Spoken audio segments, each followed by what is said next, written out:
Hi, so the question is, what did I use to make my corners rounded for my NFC 3D printed keychains?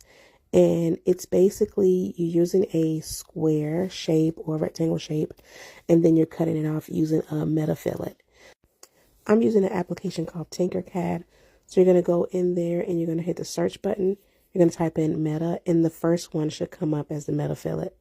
So it's basically just a curved shape that you can use to cut out when you're using like a rectangle or a cube in this case.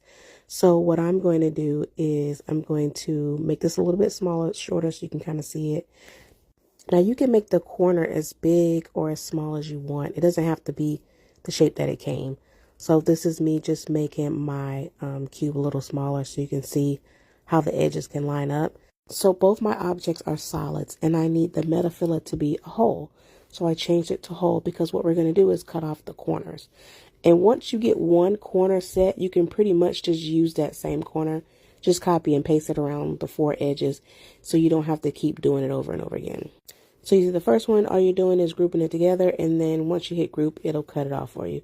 So this is what I'm showing you what I mean when you can just copy it and then just flip it over and rotate it however you want it on each corner.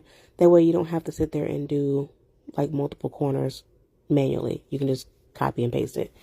All I'm doing is grouping the whole thing, and then it cuts off the corners for me. And there it is. But of course you can play around with it to figure out how you want your corners to go. But that's basically the gist of it.